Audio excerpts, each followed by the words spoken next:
शेनवारा दनपारां pre match press conference जालें. FC गोवाच्या पंगडान बरी कामगिरी करपाची तांक आसा अशें ब्राझीलचो दिग्गज कोच झिको अजुनूय म्हणटा. Possibilidade existe. Todo jogo aqui é crucial, ainda mais para quem está na situação que a gente se encontra. Vamos tentar terminar essa série com 7 pontos que nos deixa junto do grupo ali de classificação. I think for every game is crucial, and for the situation that we are now is much more important than a victory here. I think we have the possibilities to win this match and get it 3 points, so we can finish with 7 points. And from the second phase on, is a new tournament and we can keep on track.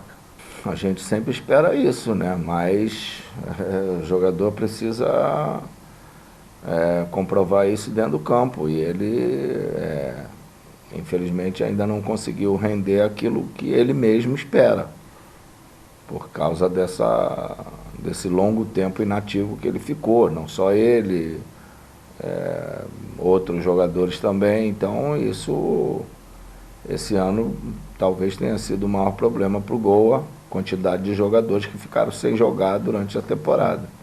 I think we all expect the player can show their 100%.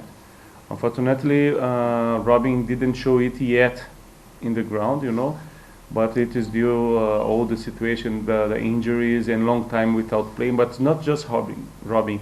We have other players in our squad as well that came from long time without playing, so they can't show the 100% that they can give yet in the ground. So we are suffering also because of it. How many points do you think will be minimum required to make it to the playoffs?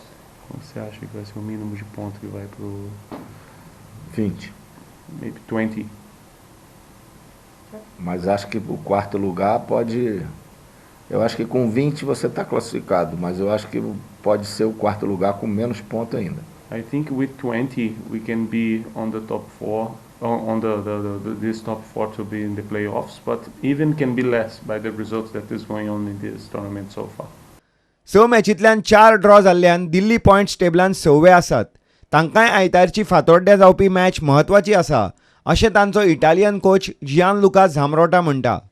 No, so che tutte le partite sono difficili, anche questa sicuramente sarà difficile, perché giochiamo fuori casa, giochiamo qui a Goa. Goa vorrà sicuramente fare una grande partita per cercare di ritornare vicino alle prime posizioni. Quindi sappiamo che sarà dura oggi, la vittoria di ritornare a essere tra le prime posizioni. Also we know that the Goa is a good team, and of course they want to win, because if they win they have also the opportunity to stay in the top 4. So it's important, but in the same time Per noi, per loro. It's important also for us. प्रुडंटा खातीर खेळा संपादक नीरज प्रभू आनी video journalist Shirish कुंकळकार.